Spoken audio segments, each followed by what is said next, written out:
What a chump. Can't you see what we're walking out on? The grind. 365 days a year. How many are there? 36. Counted them myself. 36! But last year I had 37! That place was mess. Mess? You're worried about a little mess? There's nothing here a little spit shine wouldn't fix. I ought to kill you right now. Not a very private place for a murder. It's the Al Travis Show. We've got her. Senator Susan Kent in with Cleanup and Al Now and her but I'm not going to start on any risky stuff yet because she's going to ruin my day and I'm having fun. Senator, how are you doing? Because we already had fun in the green room. Al, is that Yes. what you call fun? Yeah. No, actually, I don't. I'm getting rather teed off with your whole side, but I don't want to get into that yet. I want to ask you this. You've just kids, right? You've got kids? I have one son, yes. Married? No. Not yet. Okay. Yeah, college. My middle son just got engaged like 2 weeks ago. Right? Congratulations. Well, I didn't really do much in him. it, but To yeah. And So, her. but it Actually, technically, best wishes for her. Do you know that? Do you know that? Do you know marry the this family. etiquette thing? No. That's an etiquette thing. Oh, because you say congratulations to the male fiance, yeah. and you say best wishes to her because you don't want to make it sound like you're congratulating her on some accomplishment. Oh, okay. I can get here's a mistake I made with my oldest son when he got married because and again, like both these gals, don't get me wrong, and I thought they understood me, but 2-3 weeks after they're engaged, I go to my first daughter-in-law or to be, and I asked her dad when we were going to talk about the dowry, and she looked, "What are you talking about?" I said, "Well, back in the day, for you to join my clan, your dad would have to throw up some goats, a couple sheep, maybe a cow or something. Back, I don't know what it is today. I'm sure your dad will understand." She looked at me like I was some hillbilly redneck out of no place. I'm not allowed to use that joke this time. Yeah. I didn't expect anything. I thought it would be funny. It was not, evidently. Well, women are a little sensitive to the notion of being traded off as chattel. Because guess what?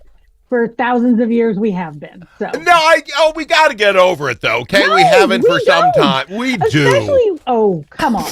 We've got an entire society right now that's trying to convince women that they need to go back to being, barefoot and pregnant. Nobody needs.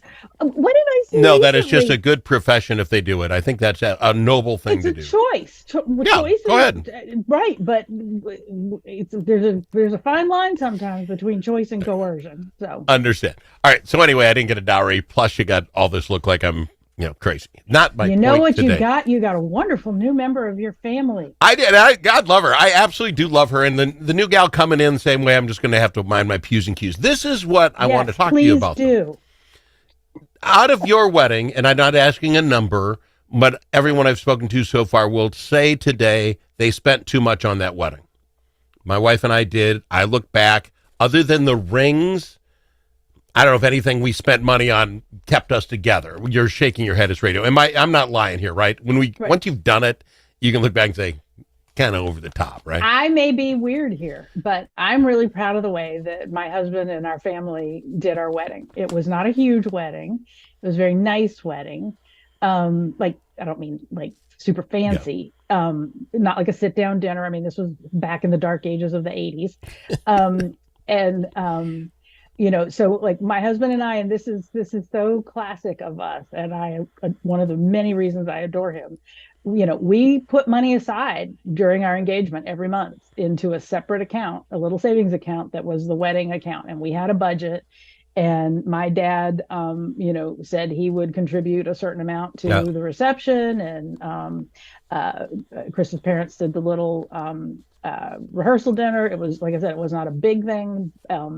But yeah, I treasure those memories, and I'm really proud of the way that because the other thing is, his family was from Minnesota. My family was mostly from New Orleans, and we were living in Austin, and most of our lives were in Austin. So we were married in Austin. And so everybody had to travel. Everybody had to travel. And so it wasn't a ton of people, but it was a chance for everybody to be together and get to know each other. And I'm so grateful for those times. Yeah.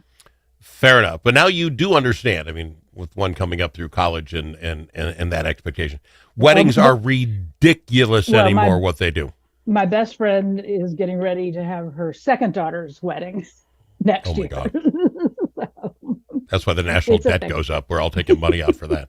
So it's ridiculous. Anyway, everything about it anymore is different than you and I were there. And I would use, again, I would thank them for inviting me.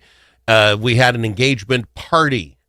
Those of us, the family, knew about it. We were put in a little secret room while the deed went on, and then we're all there, and then the thing, and then you went out to drink. Back in my day, So, I like, asked her to... at the actual engagement. Is that what? Just to make sure. Yeah, if I'm going to describe it, they're at Okay. church That's service actually on a on a proposal. Thursday. They're at church service Thursday, adulation, whatever, and then so that she's there every week. She's going to come out. The porch was all set up out there with the candles, and he would be there because she was there with her. The rest of us were off on the wings watching with, and then, oh, what do you know? She comes out and says, "Hey, step on the porch, got to ask you." Oh, and look at that, and tears cry, and wonderful. But back in the day, because that's how old I am, I asked my wife. She said yes. Well, she mumbled something, but then yes came out. And then we drove to her parents' house in Waseca, and I told them, I asked him for his hand. It was a 4-person gig, right? The whole day. This is not the way it happens anymore. I know that whole thing. That worries me a little bit. It's like so when my husband got engaged and I got engaged, he had a little house, and this was in suburban Austin, and the land behind it hadn't been developed yet. So the back fence was literally a barbed wire fence. Welcome to Texas. Cedar posts and barbed wire. Yeah. And he had a plastic yellow rain gauge nailed up to one of those fence posts. You still remember it? Oh, of course. And we got engaged in front of the rain gauge. See, that's cute. But It was so okay, cute. kids today won't have any of that. You need lighting. You need that stuff, right? But and again, thank him for inviting us. We were there. It's all wonderful. But everything about when weddings are bigger and badder and more expensive. So now I got to go to break, and then I'll bring this up to you. You can think about it. A majority of Americans, they polled 2,000, were conducted. They were willing to take sponsors for their wedding. And we'll talk about my face. Yeah, I know. See, that's why you're great at radio, but you'd be fantastic on TV, because you're looking at my face like, where did you pull this crap off of? No, I didn't do it. Well, no, I totally believe it. It's just like, Okay. well, that's just a horror show. We're going to talk about that horror show on the other side with Senator Susan Kent on the Al Travis Show. When the stakes are high at the Minnesota Capitol, you need more than a lobbyist. You need a partner.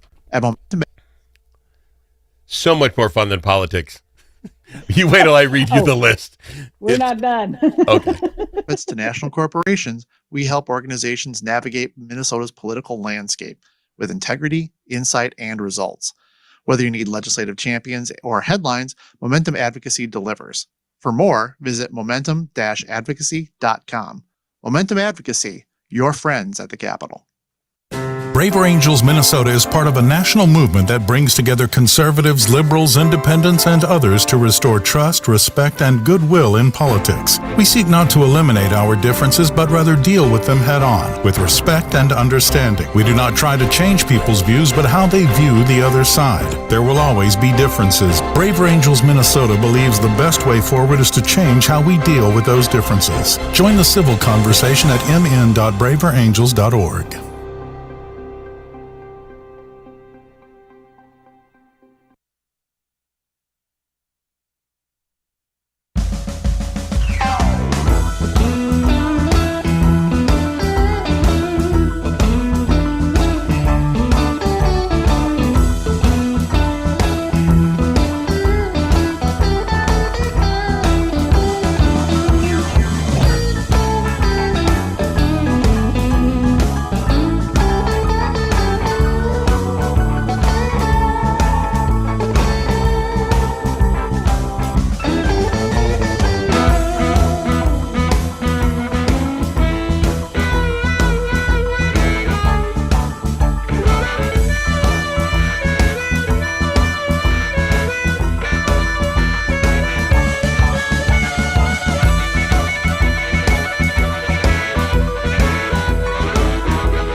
amongst friends. The Al Travis Show. Nothing but talk. And we've got our Senator Susan Kent discussing would she sell her wedding, if you will, sponsorships. Let me throw the numbers. 61% of people said they would, as long as it covered at least 65% of the wedding bills. 58% would be open to brand-sponsored signature cocktails with the company's name on it, wedding stationery, napkins, and plans. Another 54% said they would be fine with brand handing out free merch to guests. Little gift bags. I kind of like that idea. 33% are willing to add the brand's logo to their wedding cake. But then there's doesn't even stop there.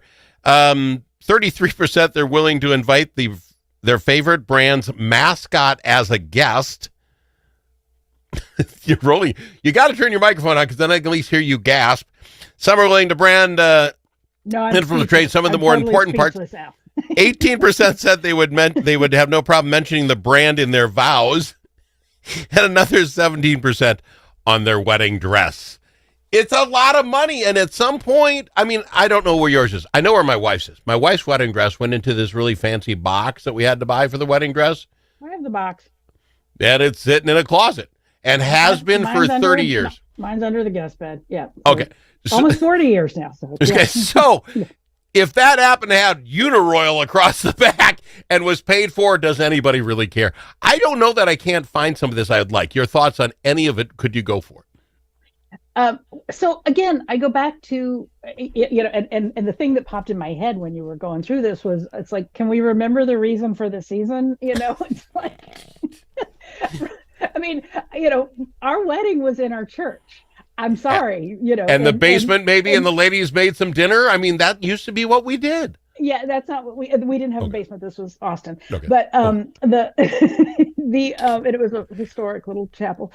But we were married in the Episcopal Church, and it's like, you don't get a lot of options on what you do in the church. I mean, the service is the service, right? And here are some options you might want to have for reading. Yeah, here are the three options you pick. Right. And guess what? And you will covet your husband, and you're like, and they'll have all that old script. Is religious. There's no, there's no Celine Dion. There's none of that, right? It's like no wind beneath my wings being sung here. Yeah, exactly.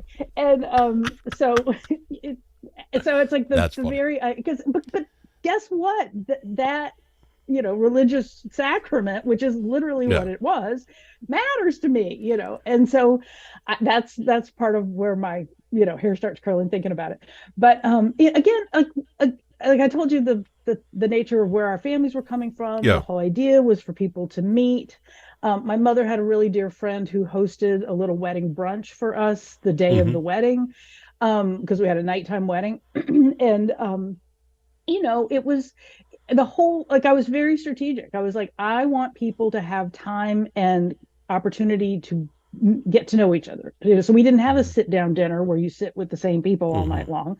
We had a little cocktail reception afterwards with the piano player, nice. Playing Gershwin tunes so that people could chat over a piano player with lovely music in the background, and that sounds old fashioned, but it was beautiful. Well, that's because it is old fashioned, and because I'm pushing for elopement. What happened to that? You want to save some money, get some cash, go elope and come back. But that's not where we're at. So my point is, let's say you want to keep it the religion, fine. Now you're going to the reception. Would you have a problem if the cocktail bar was brought to you by Coke or by Captain Morgan, and they have their sign up, and you got your liquor half price? You know what I'm saying? So? I just think there are ways to have weddings that are meaningful and receptions that are lovely parties without, getting into this. Because this has become such an industry. It's so over the top, and that's the part about that worries me is why does I don't understand why they're this big, very. Let me throw this at you. They feel very impersonal to me because they feel like a big staged production. 100% agree. 100% agree. And I'd much rather just celebrate the couple, you know. But are you and I willing to take the differences in today compared to us? And here's an example. The cost of printing is off the charts because no one does it anymore. So to have the save the date / then the wedding invitation, even our wedding invitation, 2-fold thing, and it's got a little piece of paper in between, and then you got to put the envelope in with another sticker, you know, another stamp on there so you can mail all that. Right. Well, there isn't a human alive that doesn't have an email address, right? Right. Would you accept an email save the date? Yes, absolutely. Okay, this wouldn't make you think it's cheap or anything. No. And the same thing with the invite to the car. Here's the invite, and you go to wedding.com, and you can tell us if you're coming. Right. None of that would bother you because that saves a crap load of money. It does save money. You know, again, it's about people and being intentional about what they want and thinking about their families and their friends, right? I mean, it's like if you've got a bunch of young people who, you know, but if you've got a bunch of older family members and maybe you know that would be really meaningful for them to get a paper, you know, but there's also a lot of less. I mean, good heavens, I'm so old. I had actually engraved invitations. We got one of them little embosser things to make your return address stick on the, you know, what a waste of cash. What a waste. But it's like, you know, but I mean, you're right. It's first class postage now has gotten pretty expensive, but you know, the printing actually can be kind of cheaper, less expensive. Last thing on the wedding, then we'll go to break. We'll talk all the mean negative things you want to talk about on the other side. The other thing, the Guardian had a story in it about this couple charging $1,000 a ticket to be at their wedding to cover costs. See, now, this is and then also the idea that, you know, you have to have your wedding, the gift you give the couple has to be equivalent to the amount of money they've spent per person on the wedding. I mean, I just think we've lost all sense of, you know, have some sort of ceremony to celebrate the actual marriage, and then have some kind of a party. And you know, how many pre-parties did you have?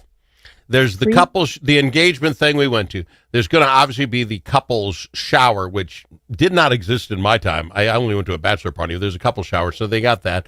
You'll have the bride's shower, right, or whatever they call that, bridesmaid shower, and then you'll have the groom's bachelor party, which, by the way, in my day was a 5-hour thing. We got together after work on a Friday, and everybody went home when we were done, and that was the groomsman's thing. Right. Now it's a weekend. And now it's over. Right. Yeah, it's a thing.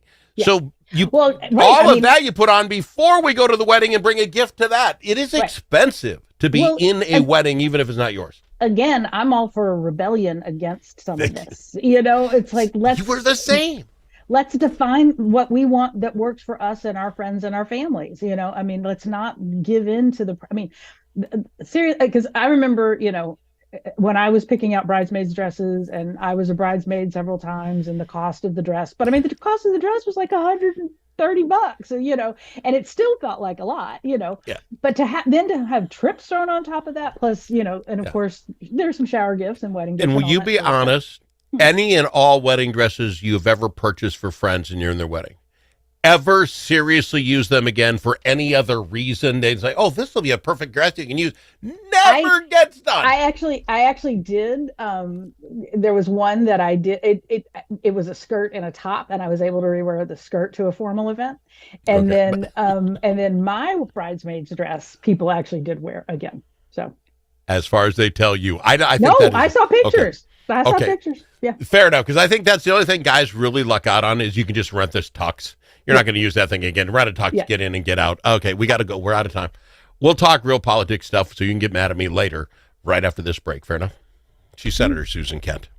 If it's your turn to host a game, Grandpa's Barbecue suggests you try something different.